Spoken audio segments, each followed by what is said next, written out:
Bonjour à tous, ici M8 et on se retrouve pour une nouvelle vidéo vlog comme vous l'avez vu. Alors tout simplement dans ce nouveau vlog, je me retrouve au Brésil, dans le nord de l'état et à Rio, dans ce Very Nice Trip 4. Sur ce, on se retrouve juste après.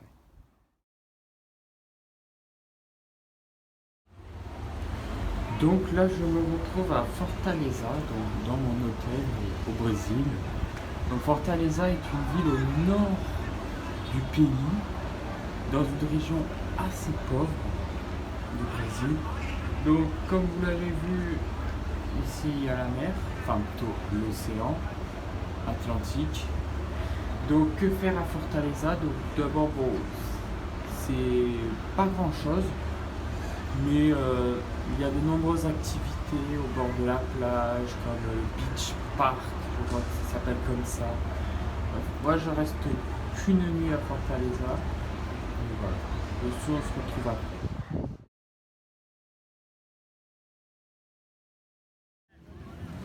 Donc là je me retrouve à Jericoacoara, au nord, toujours au nord du Brésil. Donc comme vous l'avez vu, il y a l'océan, donc les activités à faire à Jericoacoara sont la plage, la voile comme vous l'avez vu lui là-bas, mais également du parachute, c'est-à-dire vous voyez comme ski nautique, tout ça. Mais également là vous voyez des dunes de sable, donc non je suis pas dans un désert, c'est juste comme ça. Donc on peut faire du buggy. Il y a également des lagunes à proximité de Jericoacoara où vous pouvez vous baigner, vous pouvez faire de la tyrolienne. C'est un peu comme un aqualand, vous voyez, mais sauf que c'est dans une lagune. Vous pouvez même profiter du coucher de soleil. Bon là il n'est pas encore tombé, mais hier j'ai profité du coucher de soleil et il descend assez vite, hein, je trouve. Sur ce, ben, on se retrouve juste après.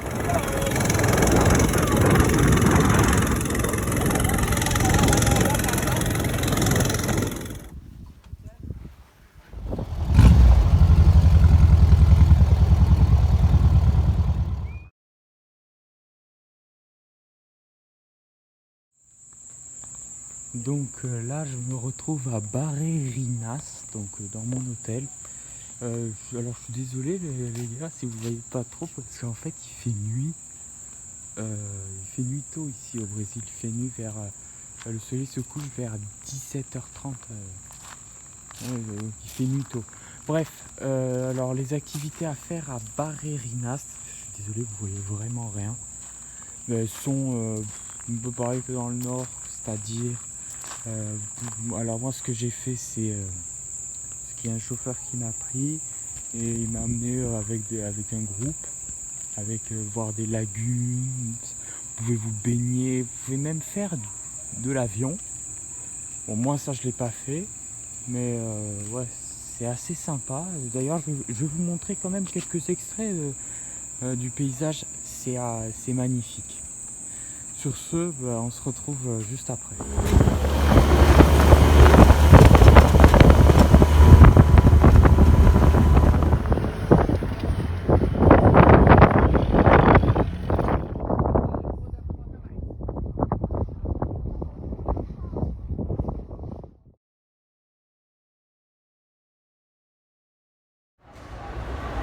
Donc là, je me retrouve à l'aéroport de Brasilia, capitale du Brésil. Donc malheureusement, je ne pourrai pas filmer à l'intérieur de la capitale parce que tout simplement, je ne reste pas. Je reste uniquement à l'aéroport. Avant, j'étais à São Luís, donc au nord du Brésil. Donc São Luís qui a été créé par des Français il y a bien longtemps. Donc tout d'abord, que faire à Brasilia? Désolé pour la dame qui parle. Alors, il y a le palais des congrès du Brésil. Là, on va attendre un petit peu. Okay, c'est inintéressant. Donc, le palais des congrès, la tour de télévision de Brasilia, la cathédrale de Brasilia et bien sûr des parcs nationaux. C'est aussi là où réside l'actuel président du Brésil, Jair Bolsonaro, qui est président du Brésil depuis 2018 ou 2019. Et voilà. Sur ce, on se retrouve juste après.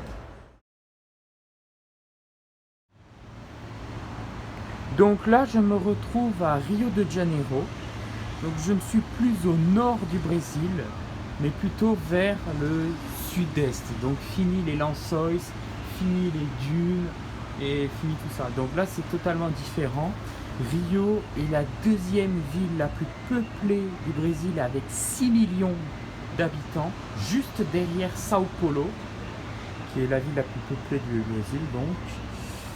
Donc les attractions à voir, les principales attractions à voir à Rio sont les suivantes. Donc le Corcovado, qu'on ne voit pas ici mais qui est plutôt vers là-bas, ou je ne sais plus où. Le pain de sucre qui est derrière moi, mais là je ne peux pas filmer. Les favelas que vous voyez ici, ce sont des maisons en briques rouges construites sur les montagnes.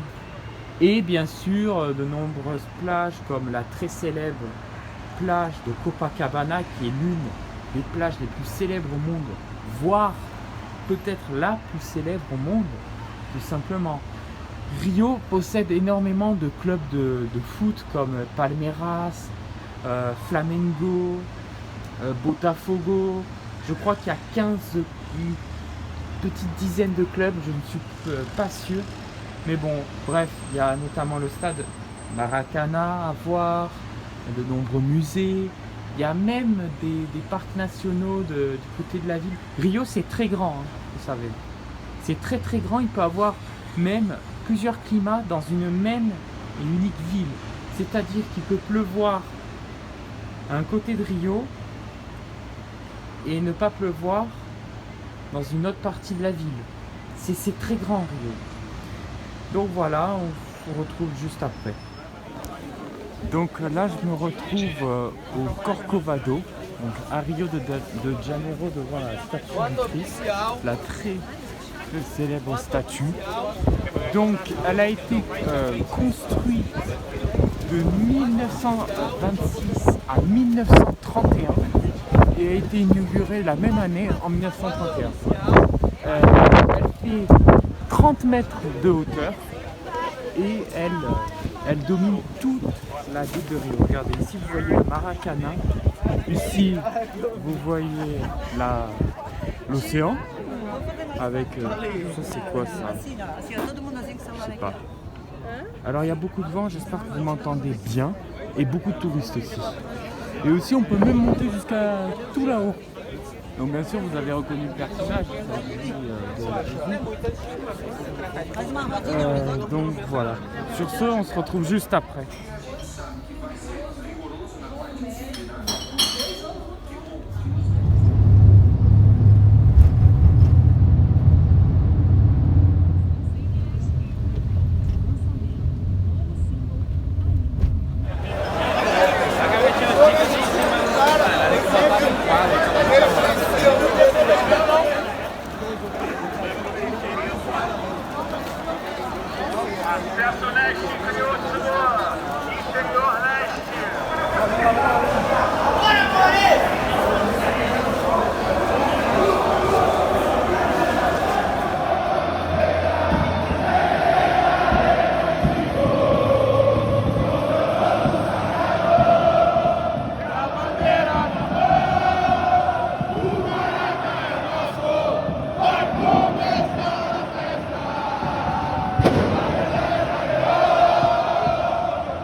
me retrouve au Pain de Sucre, qui est l'un des plus hauts points de Rio de Janeiro et l'une des attractions les plus visitées de la ville.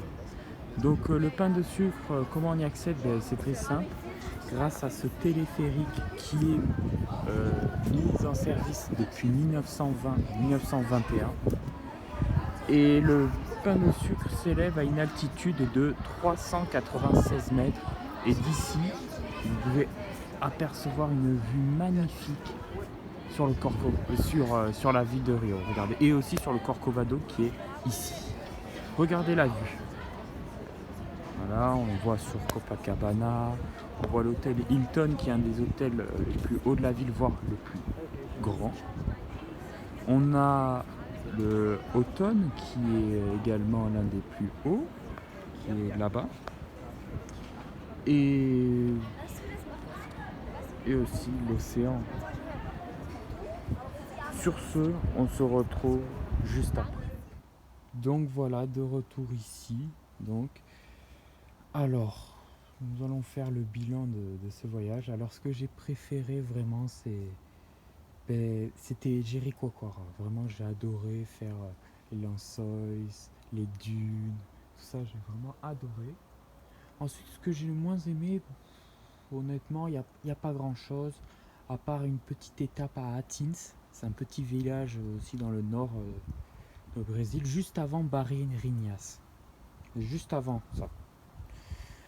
Mais sinon, voilà, j'ai vu de belles choses, notamment le Maracana, et on a notamment l'ambiance et 100 fois, et je sais, mais c'est magnifique. Il y a un an, si vous vous souvenez, j'étais à l'Orange Vélodrome pour un match de Ligue 1 opposant Marseille contre Saint-Etienne. Là, ça n'a rien à voir, ça n'arrête pas de crier, c'est dingue. C'est dingue, mais c'est beau le Brésil, hein. C'est très beau. Notamment, j'ai vu un habitant qui nous a expliqué la situation brésilienne avec le président brésilien Jair Bolsonaro, que vraiment ça allait pas du tout. Les Brésiliens là-bas en grande majorité n'aiment pas du tout Bolsonaro, ils préfèrent Lula. D'ailleurs, il y a bientôt les élections au Brésil. D'ici quelques temps, opposant Bolsonaro et Lula. Et d'ailleurs, un habitant m'a dit en français que là où il vivait, Bolsonaro, il était considéré comme leur pire ennemi. Bon, sur ce, ça va être tout pour cette vidéo, les gars. J'espère que vous avez aimé. Bonne rentrée à certains, même si c'est déjà passé là aujourd'hui. Et on se retrouve la prochaine fois. Allez, ciao tout le monde.